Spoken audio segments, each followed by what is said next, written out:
เมื่อดันวันในปีคริสต์ศักราช25เดินมาในมา25วันจำดีจองเอามิงกลาลงเวียงตั้งยานเนี่ยตะกเอาเขาคำตีนจองห้องตีนวัดก่อนกันมาเฮ็ดเป็นไว้สั่งร้องเนี่ยอะไรมา2 วัน 3 วันเมื่อได้เป็นไว้หยัดนำขโมยมันเนี่ยตะกเอาเขาเมื่อว่าก็เข้าไว้อันตั้งเมื่อว่าก็เข้าไว้เนาะคำขึ้นnàyก็เข้าไว้กลางเหนือnàyก็เข้าไว้เนี่ยเดี๋ยวอันกันเฮ่อดูเฮ่อใจกูเปิดดันมันสองเฮ่อว่าตะกเอาเขาว่าเฮ่อดูโน่นใจอันเป็นผู้ปั้นเอาเมื่อเจ้าเนี่ยทำปังผีไว้ปังหังก็เจ้าสู้คำทำเดือดลึกผีอินนะถ้าเดือดลึกผีทางในว่าจอมเลยเอาป้นลึกในบนวัดกาถางเฮียงอินในวันเนาะเขาลึกผีตั้งจากในฮอตราปุ่มลึกผีเนี่ยมันฮอตราอะไรแบบไหนนะเขาเดือดลึกผีทางเดียวรู้กันว่าจอมองตลาเจออ่ำจับผีตาลับผีตานอนสว่าหงหงวงไก่ไก่องตลาเจออ่ำจับผีตาลับผีตานอนสว่าหงหงวงไก่ไก่ก็ไม่ได้ฮอแล้วก็ไม่ได้ผีตานอนไปหมดละ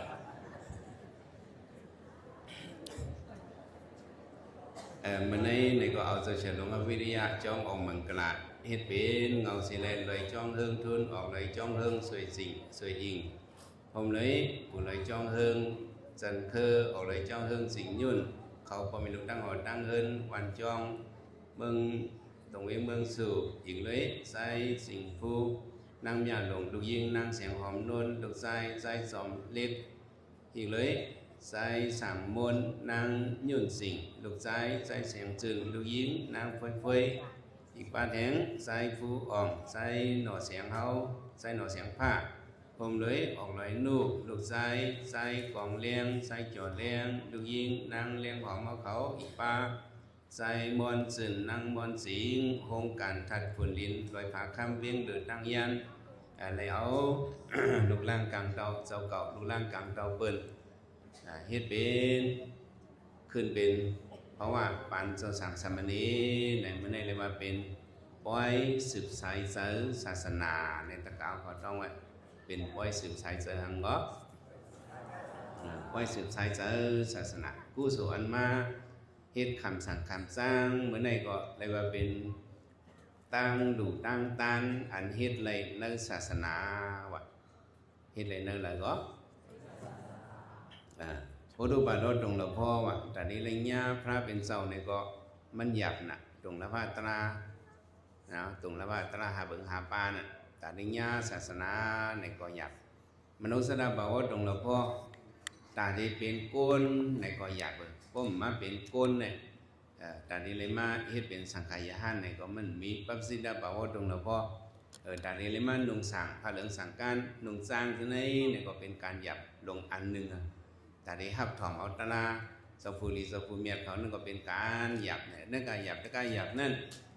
เหมือนในเฮาว่าเศรษฐกาเลยมาทบอันหยับนั่นเอาอันนั่นทบนั่นยากอ่ะอันว่าหยับอันนั้นบอกว่านั่นทบนั่นยากนั่นเป็นนั่นมีแหละในเป็นกู้โสยกู้โสแห้งลงเต้ว่าเขาหลวนกันผมส้มจอมเขาเลยขอพองยุยยองศาสนาพระเป็นเจ้าเลยเฮ็ดให้ตั้งนำโพนำสังขะหรือตอนมาเนี่ยสังขายหันเจ้าสั่งเขาในเนี่ยเกิดเป็นลูกพระเป็นเจ้ากะมือไว้วันในเอาในตะเกาเขาจองโจมมาตั้งโจมเหมือนในก็บ่มมังยะศาสนาเนี่ยมันไล่ว่าตะเกาเขาแต่ได้มาเป็นยาหันนั่นอันว่าพระปฏิดาภาวตรงละพอตาได้เลยเป็นยาหันนั่นหยาบอันนั้นในโลกาเนี่ยอันใครเป็นยาหันเนี่ยมีตั้งนำอันใครเป็นเจ้าสางใครเป็นยาหันเนี่ยก็กะคำถึกเป็นก็สมีตั้งนำวะที่อยู่ในวันนั้นเนี่ย เมื่อขามยาฮันเมื่อเงียบซังเมื่อกลางเหนือนั่นเงียบซังเนี่ยเนาะมโนโซซีเนาะส่งเป็นก้นสั่งเจ็ดห้าเนี่ยถามอามาพันเดเป็นก้นสั่งเจ็ดข้าอ้อเนี่ยป้าขอหนึ่งเฮียงเลยสำเร็จถามซึ่งในลาเนี่ยป้มเป็นก้นเนี่ยมาขามเป็นเจ้าสั่งยาฮันเนี่ยไรเนี่ยที่บอกมันว่าซึ่งนั้นเนี่ย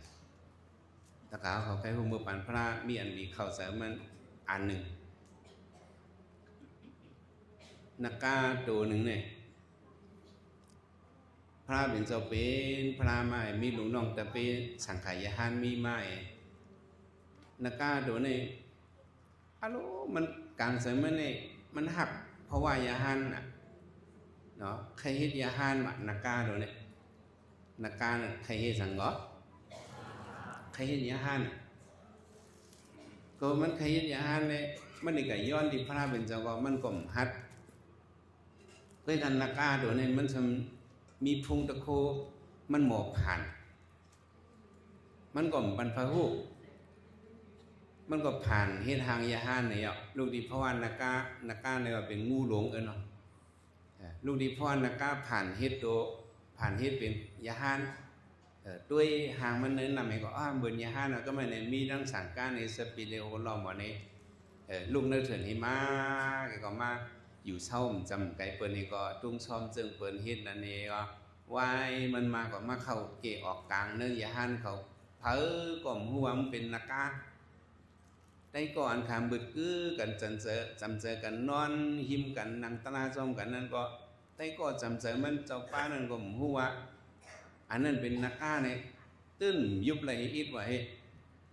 สองยุบไหลถังมาเป็นยาหันเจดเนี่ยนักกาตัวนั้นก็พามเฮ็ดโดงข้าวเปิ้นกับตุ้งซ้อมมันกับตุ้งซ้อมจ้าเปิ้นข้าวเปิ้นกินซ้อมก็มันก็กินซ้อมเปิ้นข้าวเปิ้นไปพลานนังตลามันก็กันนางเนี่ยตลาเปิ้นก็หมูฮู้มันย่อถึงหนังปอง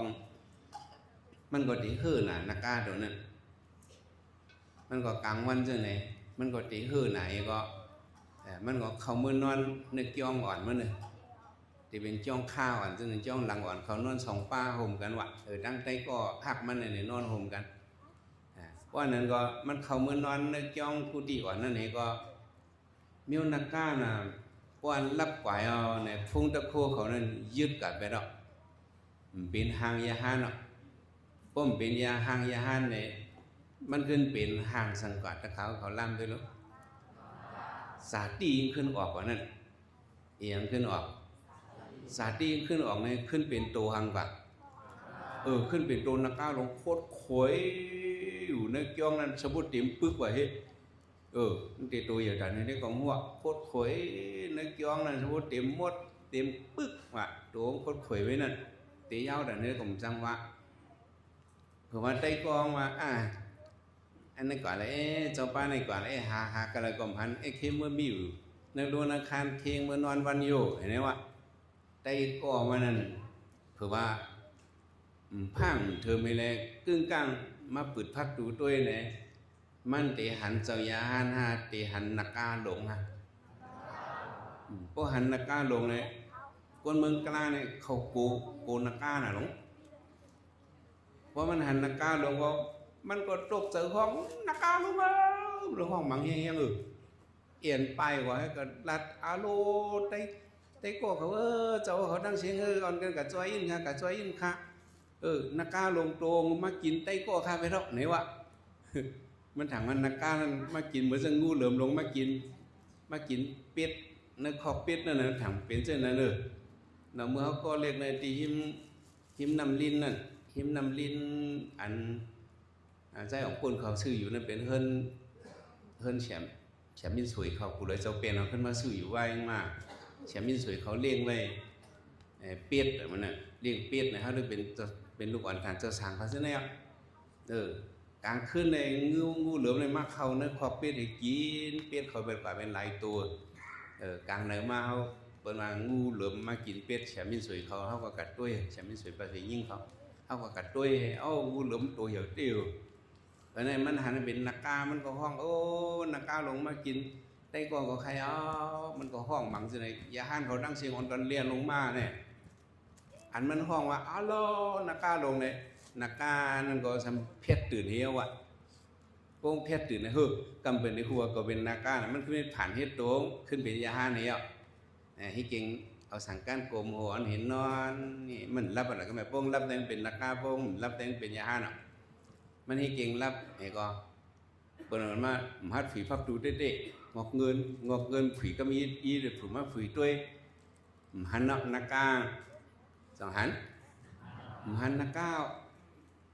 ไต้ข้อมึงไปหางน้อมาหยิบไต้กอมึงไปหางน้อก็ยวนนักกากินมื้อน้ำไปหางน้อเนี่ยมาลุกมากำไต้กอไปหางก็คำไปหางกระสุไปหางเนี่ยอารมณ์หัวมันก็หันนักกาลงโตไม่ได้ก็ยวนกินหัวไม่เอาเนอก็ตกเจอผมเลี้ยเจอผมมังผักเห็นไหมวะอารมณ์ไปหางไต้กออย่าหันเขาจะจากสติตัวสติเหตุตัวเนี่ยมันเป็นนักกาผีมาผ่านเฮ็ดเป็นยาหันหลงห้อยนี่เจ้ายาหันเขาเอิ้นหมอตุ้ยนั่นตุ้ยนี่อันมาผ่านเฮ็ดเป็นก้นนี่เขามีกองเงาไว้มีหยังตะกาวเขาลำตุ้ยหิมเฮามาเป็นเสือก้นมีกองเงามานั่งหิมเฮาสุดคำเต็มมีกองเงาน่ะห่ำเจนนักกานะทำไมเขาจะว่าจอนอะไรติ๊บว่าสักว่าเป็นอย่างนั้นอะไรตาติ๊บนั่นเจ้าจงซื้อโกนรู้จำเฮ็ดยาเนี่ยอะไรกว่าเขากับสู้พระเป็นเจ้าในอ่อนนั่นนี่อ่อนเจ้ายานั่นพามเห็นนักกานั่นนี่กับสู้ที่พระเป็นเจ้าพระเป็นเจ้าว่ามาต้องถามด้วยให้ดื้อนักกาเจ้ายาเนอเนาะเจ้านักกาที่เจ้าสามารถพามเฮ็ดเป็นตะปีกับพระข้ารักษาศาสนาพระเป็นเจ้าเลยข้ารักษาพระวายาหันเลยข้าขยิดยาหันที่มาย้อนอนุญาติพระเป็นเจ้าก็ขำฮัดมาย้อนแหละข้าก็เลยพามเฮ็ดเอาข้าพระเป็นเจ้าว่าอย่าไปเฮ็ดเนาะอันนี้เขามาลักเอาห่างพังสังขายาหันนั่นเลยมันอับซับมันเรียบก็ในเละเตี๋ยวมื้อในกะเสาดิมไรเฮ็ดเจ้าขึ้นอยู่ต้นปกติสาธิตเจ้าก็ก้อยเล่เนี่ยนักกาตัวเนี่ยให้ถึงจะถึงค่อยขึ้นผ่านเฮ็ดโดงเป็นนักกาแหละขึ้นลงเมืองกับเมืองนักกาเขาแต่ว่าแต่ที่เป็นยาหันนี่เนี่ยป้มซื้อก้นเจ็ดเนี่ยเป็นไรแต่ที่เป็นเจ้าสางก็ป้มซื้อก้นจังได้เป็นไรเพราะในผีหลำเป็นไรผีมาเฮ็ดเจ้าสางไรมาเฮ็ดยาหันไรอันนี้ก็มีปืนมาหนึ่งคนพีสีน้ำเบิ้งดาวิหรือนักการวิหรือนักการกู้เวลาคนพีสีเสาในก็เอาปั้นหมอกหางลีมาย้อนติพระเป็นเจ้ามาย้อนตาหางเขาเคยเป็นปอสังเมจ้างไว้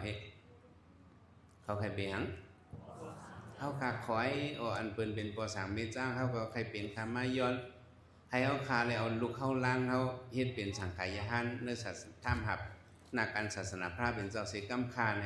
ผีเขาในมาย้อนเฮ็ดยานพระเป็นเจ้าว่ามีเพียงมันเพราะปันผีมาเฮ็ดยาหันในมิ้วผีเนี่ยเขามีกับมาซึกดีฟงตะโคเขามีไว้ห้างเขามาผ่านเฮ็ดกูมิ้วว่าไหนก้นนั่นเนี่ยติเขาไว้อันเป็นยาหันผีนั่นก็เต็มใครไว้ยาหันก้นเนี่ยติจังอึบอ่ะก็ในมันงำในศาสนาพระเป็นเจ้ากากวันวันหลังนั่นก็เขาจำขว้างปันมาก็ไหนเจอสู่ผีที่มาเฮ็ดยาหันก็เก่าอ่ำฮับนะว่าจังไหนแหละ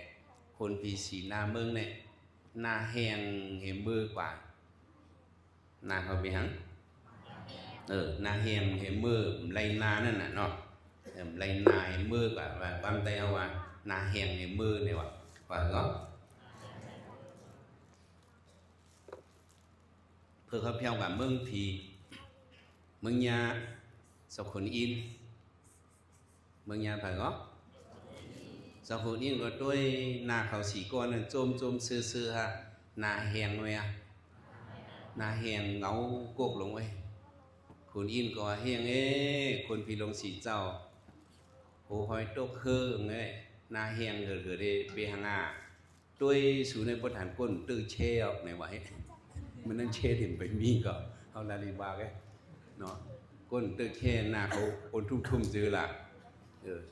ลัดต่อเพอก็ผมสังในอีดอ่ะหนึ่งเรื่องใช้2 ลูกมันเป็นนั่นได้ก็ ซึมตึดเลยก็เสือตึดที่กระจังไปหันเนาะเงินเขามีปันเปิ้นฟองให้เนี่ยผมกันกินร่วมกันจ่ายสุดสีเจ้าในหรือมาอ้อเขาขายเฮ็ดในข่าวเอาเพิ่นบอกให้มือปังที่พระเป็นเจ้าให้แล้วลูกล่างกลางเต้าเขาเป็นสังฆทานก็พระเป็นจอมหับสุ่มหมอลายมันกว่านังกาเพิ่นบอกถือนั้นมันเข้มลูกเนี่ยคนอินเนี่ยเอาเพิ่นบอกมาแทงอันนึงต่านร้อยเชาเมืองว่าเฮ็ดต่านนึงก็เพิ่นบอกลงเฮียนมาเดียวมาต่านร้อยเชาเมืองมาปังมาหลู่พระเป็นเจ้าให้แล้วลุงล่างกลางเตามันเฮ็ดเป็นสังขยาหารอันในก็พระเป็นจอมทัพ2 5เบ้อคนช้างมาปังก็พระเป็นจอมทัพไรวะก็ในเลยตั้งดูตั้งอันบอกไม่ออกเขาเลยเฮ็ดเป็นปอสังเมสังในเนี่ยตีเลยว่ากู้สู่อันในเนี่ยเป็นกู้สู่หางเนี่ยกู้สู่ผีคอยว่าตะกาเขาต้องไว้เนี่ยกู้สู่อย่างคอยผีเขาเนี่ยพวกคอยเมื่อในเขาอยากนำในอาโลผีเขาเนี่ยกู้สู่เมียวในเขาไรเป็นอีกคอยพี่น้องเมืองต่างยันเขาในตั้งดูเขาเหมือนในง่ายเนี่ยผีพวกคอยเขาพวกคอยผีเนี่ยคอยเขาได้อยู่ด้วยในเมื่อเขาเนี่ยมันถึกเนี่ยวะพอเขาเป็นก้นมาพอมีลูกสั่งพอมีลูกมาเขาไปเฮ็ดตั้งดูซึ่งเขาเนี่ยเขาปอกเสื้อในวันเนี่ยก้นอยู่เบื้องผีเขาเนี่ยเนื้อสิเนี่ยหมูก้าเมื่อในเขาเอาลูกล่างกลางเตาเขามาเฮ็ดเป็นเจ้าสาวเขาเจ้าก็เฮ็ดเป็นป้าพิษะศีละเขาหับเอาสินชิบเนาะแต่ที่เป็นเจ้าสาวนั่นทางการแลกขนามันหมายหนึ่งตีเลยปากเป็ดคนโหคนหนดเนาะตีเลยปากเป็ดคนตีเลยทาหูล้อมอะไรกันหมายสองตีเลยถอดเป็ดโคเกินเฮินตีเลยนุ่งสังการตีเลยนุ่งผ้าย่อมน้ำผัดก็นุ่งอันนั้นเอาในก็หับเอาสนาก็หับเอาสินชิบในก็มีอุปเสดื้อกำซ้อมหลิงชิบเปิงตามชิบเปิงสีเขียวชิบไปหาในก็เข้าเว้นเจ้าสางเอาในเป็นสามณีระเนี่ยเขาเป็นเจ้าสังสามณีเอาเมื่อไหร่ก็ลุงล้างกลางเตาปองไม่ออกเขานั่นเสียเจ้าสังขาเจ้าเขาเอาคนป้อนนี่เลยขับเอาสังการยืนบนเขาเขานุ่งเฮขำเอาซีเนก็เป็นเจ้าสังเอาเป็นอีหังห่างพังอันนี้ในเนื้อพ่อปองไม่ออกเขาตึกเลยหันลุงล้างเจ้าเก่าเนาะเป็นเจ้าสางว่านุ่งไหมพระเรืองสังการอันพระเป็นเจ้าเฮ็ดเปลี่ยนมาเนี่ยเนาะสังการในพระเป็นเจ้าเฮ็ดปันลุเนาะเจ้าอนันตาแต่เลยยอมเสียงให้เป็นมิ้วในถ้าเฮ็ดไล่ล็อกเหมือนจังล็อกน้ำหมากระทะในพระเป็นเจ้าสอนนี่ก็ลูกใจเฮาเหมือนในเลยมานุ่งสังการเขาในศาสนาพระเป็นเจ้าในเนื้อตาปอเขาเมลเขาปอคินเมคินโปเตเมเตเจ้าสั่งล่องจังได๋ด้วยลูกเจ้าเก่าเนี่ยเนื้อเสือปอกเมลเขานั่นจ่องโจมมาเสียงโจมบ่แห้งหนักมาเนื้อเสือปอกเมลเขาจ่องโจมตอเตฮะโจมเตฮะจ่องผู้มีหนังกันตุ้ยนาลูกสางเขาผู้มีหนังกันขึ้นลักตุ้ยกันให้ลักยุ่มในจ่องมีเหมือนไหนมีหลายกรรมอะไรลักยุ่มดอกกันในนั้นหน้ายุ่มวันปอมออกไม่ออกเขาอันกบเลยกบนั้นยุ่มเห็นด้วยลูกเจ้าเก่าให้ยุ่มปีตีอันไหนตั้งยุ่มมันในอะไรว่าเป็นตั้งยุ่มผีซวยวะผีพวกซวยวะเนี่ยผีพวกคอยวะผีพวกนาโลเนี่ยพวกซวยในความได้ว่านาโลเนาะผีในพวกหลอมซวยอะลูเขานั้นมีลูกสั่งไงโมเลยยุ่มซะนะเขาก็ไปให้ยุ่มเขาพวกซวยวะเนี่ยผู้สวยเนี่ยมันง่ายๆเฮียเขาเอาลูกเขาหลานเขาเฮ็ดเป็นเจ้าสางเขาจะเป็นเจ้าศีลเจ้าธรรมแต่เดี๋ยวเขาเป็นพ่อแม่เขาอายุอย่างเสียเขาก็เขานั่งตั้งแต่เขานับยำพร้อมมือไว้ลูกเขาเนี่ยจังไว้เขาไว้ลูกเขามันลูกเขาเนี่ยเขาเป็นเพราะว่าสามณีกว่ายาวเขาเป็นลูกครับแต่เป็นพระเป็นเจ้ายาวเนี่ยเขานับยำไว้สาลูกล่างกลางเตาเขาเนี่ยบอกว่าเขาเฮ็ดเป็นป้วยขำสั่งนั่นเนี่ยเขายุบเพราะว่า ลูกหลานเฮาเฮ็ดให้เขาสั้นสูงกว่าเฮ็ดให้สั้นเต็มมาสั้นสูงอ่ะเฮ็ดให้เขาสั้นสูงเลยเขาเจ้าในฮอดถึงกับสั้นสูงในเฮาเลยยุกยอมเพิ่นขึ้นในก็เฮาก็เลยขึ้นเหมือนที่เฮาสอนกว่าเมื่อวานนั้นมีว่าซ้ำแพงเฮายองเปิ้นขึ้นเฮาก็ขึ้นซึ่งสัจจะในนอกเฮายองเปิ้นขึ้นเฮาก็ขึ้นซึ่งสัจจะในนอกเฮายองเปิ้นขึ้นเฮาก็ขึ้นซึ่งสัจจะในนอกวาดไว้3ปอกเฮายองเปิ้นขึ้นเฮาก็ขึ้นซึ่งสัจจะในนอกเฮายองเปิ้นขึ้นเฮาก็ขึ้นซึ่งสัจจะในนอกเฮายองเปิ้นขึ้นเฮาก็ขึ้นซึ่งสัจจะในนอกในพระเฮายุกยองเปิ้นขึ้นในก็เฮาก็ขึ้นจ้อมเมื่อในเฮามายุกยองสาวๆเขาขึ้นเนี่ยเนาะปอกเมียวเขามาเฮ็ดตั้งดูตั้งดันโดยป่วยสังดองในกู้สู่บารมีปอกเมียวเขาส่งคืนมาแทงหน้ามันเนี่ยนั่นน่ะเขาเฮ็ดการดีกุศลว่าน่ะเฮ็ดได้เพราะว่าสัตว์ป่าเฮาขึ้นอย่างมาสูงมาเฮายองเปิ้นขึ้นเนี่ยเฮาก็ขึ้นนั่นเนาะอย่างว่าจ้อมแล้วบ่มีอันขึ้นก็มีอันลงน่ะจังเฮาลัดมาวางบ่มีอันรับสิ่งก็มีอันแรงบ่มีอันตายก็อันตายก็มีว่านั้นเนาะอาสาติมาสลับยาเตียนต้องตายก็มีบ่มีอันคืนก็แต่มีอันสังอันลงว่าจำเนี่ยเฮาเต็กเปิ้นลงเฮาก็ลงทรงตายอ่ำขึ้นงอกเฮาเต็กเปิ้นลงเฮาก็ลงทรงตายอ่ำขึ้นงอกเฮาเต็กเปิ้นลงเฮาก็ลงทรงตายอ่ำขึ้นงอกว่าได้3ปอกเฮาเต็กเปิ้นลงเฮาก็ลงทรงตายอ่ำขึ้นงอกเฮาเต็กเปิ้นลงเฮาก็ลงทรงตายอ่ำขึ้นงอกเฮาเต็กเปิ้นลงเฮาก็ลงทรงตายอ่ำขึ้นงอกในมันเป็นการว่ากับติ๊กเปิ้นให้เปิ้นลงเนี่ยอันเฮาก็ลงซ้อมกวนเฮาเนี่ยเฮาหลบพร้อมหมอหยกมาเฮาหลบหมอเลยยุกยองกันพอพ้องยุกยองกันเนี่ยพร้อมกันคืนนั้นคืนเลยเจิ้งหือหลาลีเซเปิ้นเนี่ยคืนเลยกู้โสนั่นลีเปิ้นคืนเลยอีหยังลีเปิ้นกู้โสเนี่ยลีเปิ้นน่ะมันนำเจ้าสั่งว่าเขามาฮับเป็นศีลทำให้เจ้าสั่งให้ฮับศีลเนี่ยพระเป็นเจ้าก็ยำตอบบันคุณปีเจ้าหนึ่งเก่งสู้ยาวะสละสาธุพระเป็นเจ้าค้าเฮาบ่ลีดอกโพเฒ่านั้นเป็นเมี่ยวราคาพระเป็นเจ้าตอบว่าศีลายาวะสละสาธุคนพี่อันลีดอกโพเฒ่าเนี่ยเป็นศีลศีลาวะเป็นหยังก็ศีลศีลาอันกันว่าซ่อมต่อเท่าเอ็นสันจะสุดสันเป็นอันเลยนอเจ้านี่เป็นข้อธรรมคนผีต่อเท่าเอ็นสันจะสุดสันเป็นอันเลยนอเจ้าในคนผีธรรมพระเป็นเจ้าขึ้นตอบว่าเนาะศีลายาวะสละสาธุศีลศีลาในจ่าดอกโพเท่าว่ะอันกันว่าซ่อมศีลธรรมศีลาตื้อกำตา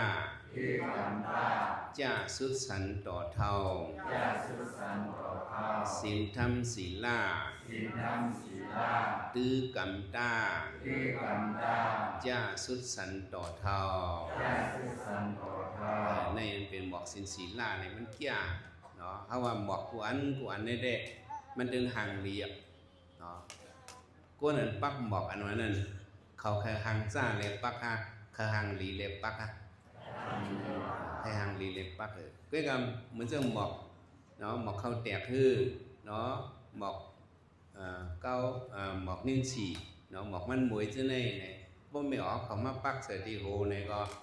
ไถเทียบหังลงในเฟียดลงในท็อปที่เทียบฉะนั้นในก็หังลีมาลูกฉ จังจัดหมอกในเด้ป้นนางยิงปักได้ห่างลีพวกคนใจปักสองห่างลีล่ะ